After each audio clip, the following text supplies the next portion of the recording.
Assalamualaikum warahmatullahi wabarakatuh. Kami dari Universitas Surya Kencana akan menyampaikan hasil penelitian dampak kebijakan MBKM.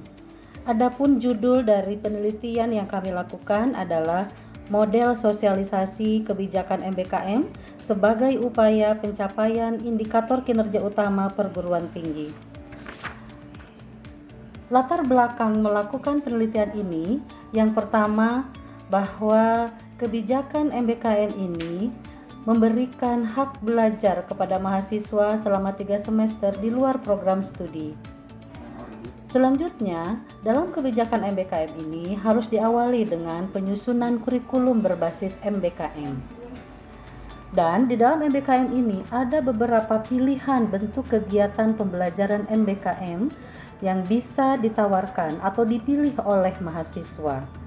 Terkait pelaksanaan MBKM ini, unsur menyambut baik atau merespon positif dengan dibuatnya berbagai regulasi dan pedoman MBKM di lingkungan Universitas Surya Kencana. Adapun pelaksanaan penelitian ini diawali dengan pertama dilakukannya survei pendahuluan, yang kedua studi pustaka, kemudian perumusan masalah dan tujuan penelitian. Selanjutnya dilakukan pengumpulan data, baik data primer ataupun data sekunder. Hasil dari pengumpulan data itu dilakukan pengolahan data. Dari hasil pengolahan data itu kemudian dianalisa dan dilakukan pembahasan, dan yang akhirnya ditarik berbagai kesimpulan yang dilengkapi dengan saran. Adapun kegiatan penelitian ini dilakukan dengan cara metode total sampling atau populasi. Hasil dari populasi ini kemudian dilakukan pengolahan data hasil survei yang kemudian dilakukan cascading hasil penelitian.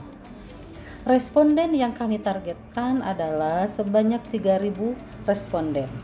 Selain melakukan survei, dilakukan juga koordinasi dengan pihak-pihak terkait, baik itu dengan pimpinan universitas, pimpinan fakultas, pimpinan program studi, para dosen, para tenaga kependidikan, ataupun dengan mahasiswa.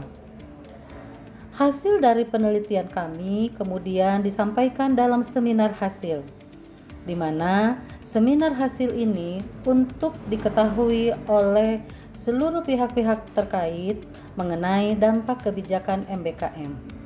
Setelah seminar, kemudian dilakukan berbagai evaluasi berkaitan dengan pelaksanaan penelitian kebijakan MBKM ini.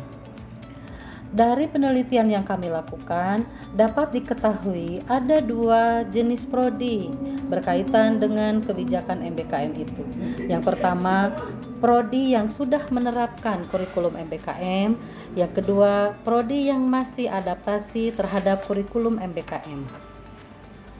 Bagi prodi yang sudah menerapkan kurikulum MBKM, sudah melakukan berbagai inovasi kurikulum MBKM, yaitu di Fakultas Hukum, Fakultas Sains Terapan, Fakultas Keguruan dengan prodi Bahasa Inggris, Fakultas Teknik dengan prodi Teknik Informatika, yaitu satu dengan dilakukannya relokasi mata kuliah, yang kedua penghapusan mata kuliah, yang ketiga membuat mata kuliah baru sesuai dengan CPL yang ditentukan, dan yang keempat penerapan open system dalam penyusunan kurikulum di semester 6 dan 7.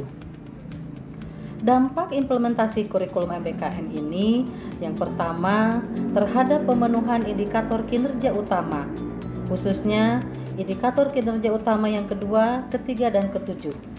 Selain itu, dampak implementasi kurikulum MBKM ini terhadap dosen, tenaga kependidikan, dan mahasiswa, di mana mahasiswa mendapatkan berbagai pengalaman di luar program studi. Kemudian dosen bisa mengeksplor keilmuannya, bisa melakukan penelitian dan pengabdian kepada masyarakat. Dan untuk tenaga kependidikan, ini diberikan wawasan berkaitan dengan penyusunan kurikulum MBKM. Dari pelaksanaan MBKM ini, ada berbagai tantangan yang timbul. Bagi prodi yang sudah menerapkan kurikulum, tantangan yang dihadapi adalah mengenai pendanaan, kemudian mahasiswa yang kurang berminat mengikuti kurikulum MBKM, termasuk juga penjajakan mitra. Sedangkan tantangan untuk prodi yang masih adaptasi dengan kurikulum MBKM yaitu dengan regulasi, pendanaan, penyesuaian kurikulum, sumber daya manusia, penyesuaian sistem informasi MBKM, termasuk juga upgrading pemahaman kurikulum MBKM di kalangan dosen, tenaga kependidikan, dan mahasiswa. Dari berbagai tantangan yang dihadapi tadi, ada berbagai upaya yang sudah dilakukan oleh program studi. Yang pertama, dibentuk Person in Charge atau PIC di tingkat universitas dengan tugas salah satunya adalah menyusun kebijakan sosialisasi secara berjenjang, yaitu sosialisasi yang dilakukan kepada dosen, tenaga kependidikan, dan mahasiswa.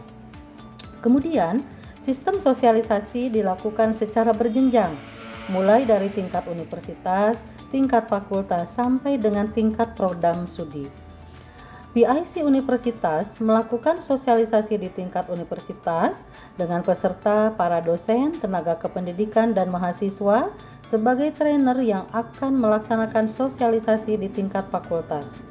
Kemudian, fakultas melakukan sosialisasi yang dilakukan oleh dosen, tenaga kependidikan, dan mahasiswa yang sudah mendapat sosialisasi di tingkat universitas kepada seluruh program studi.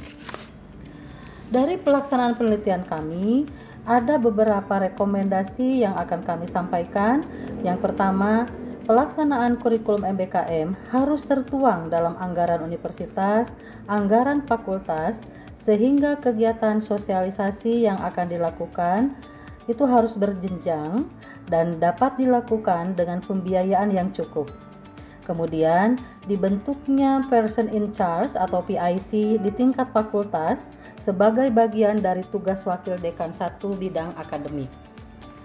Selain itu, ada beberapa rekomendasi lagi. Yang pertama, bahwa sosialisasi yang dilakukan itu harus berkesinambungan. Barangkali itu yang bisa saya sampaikan. Terima kasih. Assalamualaikum warahmatullahi wabarakatuh. Assalamualaikum warahmatullahi wabarakatuh. Perkenalkan, saya Dr. Yuliani SPMSI sebagai dosen pembimbing lapangan dari kegiatan magang MBKM dari Fakultas Sains Terapan Universitas Surya Kencana Cianjur. Program magang bersertifikat ini adalah salah satu program dari kegiatan Kampus Merdeka yang memberikan kesempatan pada mahasiswa untuk beraktivitas di luar kampus, misalnya di dunia industri, organisasi, maupun di instansi pemerintah. Adanya program magang MBKM ini, dosen hanya berkegiatan pembelajaran di dalam kampus.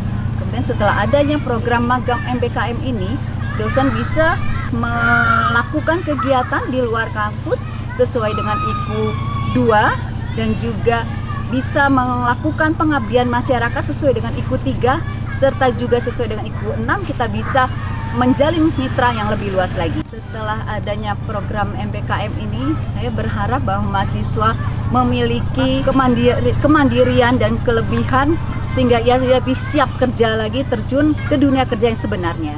Tentu saja ada manfaatnya bagi dosen. Saya merasakan bahwa lebih meningkatkan profesionalisme sebagai dosen dan juga lebih meningkatkan jalinan kerjasama dengan dunia industri, dengan organisasi serta dengan instansi pemerintahan. Ya, tentu.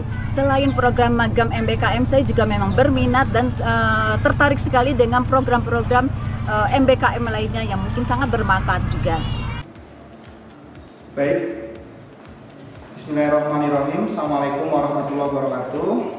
Saya Dr. Muhammad Randy Aridaya di SHMH selaku dosen pembimbing lapangan Merdeka Belajar Kampus Merdeka di Fakultas Hukum Usul. Berkaitan dengan pertanyaan tadi, bahwa dengan adanya MBKM, para mahasiswa diberikan kesempatan di dalam melaksanakan program yang memang sudah diberikan, dengan salah satunya adalah program membangun desa di mana para mahasiswa telah dibekali materi-materi perkuliahan yang sudah disampaikan di ruang kelas dan diimplementasikan di dalam pelaksanaannya. Salah satunya misalnya terhadap mata kuliah legal drafting, para mahasiswa itu juga dapat mempelajari bagaimana struktur legal drafting di desa, mengenai salah satunya pelayanan hukum ataupun misalnya peraturan kepala desa dan lain sebagainya. Begitupun kurikulum, di mana salah satu yang sudah diterapkan juga adalah mengenai pertukaran mahasiswa dengan mata kuliah yang memang dapat diikuti oleh para mahasiswa Fakultas Hukum Universitas Surya Kencana yang mendapatkan pengalaman pembelajaran yang baik dan juga mendapatkan pengalaman yang tidak didapatkan oleh para mahasiswa yang belum berkesempatan mengikuti program MBKM ini. Sebelum program MBKM ini ada, maka para mahasiswa hanya mengikuti program-program perkuliahan yang sudah ada di dalam kurikulum kelas yang memang sudah didesain oleh fakultas. Salah satu yang memang sudah disampaikan Fakultas Hukum Universitas Surya Kencana. Namun dengan sudah adanya MBKM, maka dimungkinkan juga para mahasiswa dapat melakukan pertukaran mahasiswa dan melakukan MBKM program yang lainnya seperti magang, proyek kemanusiaan, dan juga kegiatan lainnya seperti membangun desa yang tadi sudah disampaikan. Dengan demikian, dengan adanya MBKM ini sangat memberikan manfaat yang baik terhadap perkembangan perkuliahan ataupun kesempatan di dalam memberikan pembelajaran bagi para mahasiswa, pengalaman yang sangat luar biasa mendapatkan sesuai dengan apa yang sudah didapatkan oleh para mahasiswa. Sekian, terima kasih. Wassalamualaikum warahmatullahi wabarakatuh.